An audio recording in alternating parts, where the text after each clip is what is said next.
கோவை மாவட்டம் செட்டிப்பாளையம் பகுதியில் அமைந்துள்ள குளோபல் பாத்வேஸ் பள்ளியில் ரூபாய் 13 கோடி மதிப்பீட்டில் ஃபிளின் விளையாட்டு அரங்கம் திறப்பு விழா நிகழ்ச்சி நடைபெற்றது. கோவை மாவட்டம் செட்டிப்பாளையம் பகுதியில் இயங்கி வரும் குளோபல் பாத்வேஸ் பள்ளியில் ஃபிளின் அறக்கட்டளை சார்பாக 13 கோடி ரூபாய் நிதியில் சுமார் 2 ஏக்கரில் 28,000 சதுர அடி பரப்பளவில் கட்டப்பட்டுள்ள அதிநவீன ஃபிளின் விளையாட்டு அரங்கத்தின் திறப்பு விழா நிகழ்ச்சி நடைபெற்றது.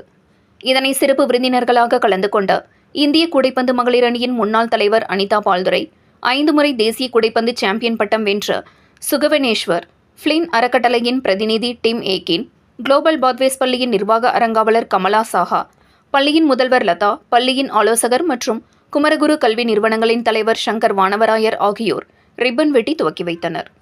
தொடர்ந்து மாணவ மாணவியர்கள் மத்தியில் பேசிய சங்கர் வானவராயர் கூறியதாவது: இந்த நவீன விளையாட்டு அரங்கத்தில் உலகத்தரம் கொண்ட கூடைப்பந்து உள்ளரங்கம், ஓடுதளம், ஜிம்னாஸ்டியம், டேபிள் டென்னிஸ், விளையாட்டு அமைப்பு, சதுரங்க விளையாட்டு, உடைமாற்றும் அறை, சிற்றுண்டி வளாகம், முதலுதவி அறை ஆகியவை அமைந்துள்ளது.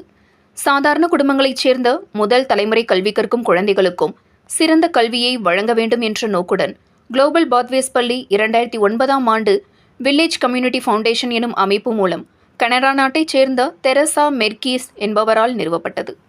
இந்த பள்ளியின் நோக்கம் அறிந்த ஆஸ்திரேலியா நாட்டைச் சேர்ந்த வழக்கறிஞரும் டாக்டருமான வின்சென்ட் ஜான் ஆடம்ஸ் ஃபிளின் என்பவர் சமூக முன்னேற்றத்திற்கு நிதியை திரளாக கொடுக்கும் வகையில் இந்த பள்ளிக்கு பெருமளவில் நிதியுதவி செய்துள்ளார்.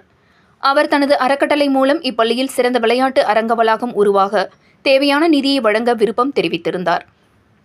அவர் மறைந்த பின்னரும் அவரின் அறக்கட்டளை 13 கோடி ரூபாய் நிதியை இப்பள்ளிக்கு அவரின் விருப்பம் போல வழங்கியுள்ளது. எனவே இந்த வளாகத்திற்கு அவரின் நினைவாக ஃபிளின் விளையாட்டு அரங்கம் என பெயர் சூட்டப்பட்டுள்ளதாக தெரிவித்தார் என்பது குறிப்பிடத்தக்கது.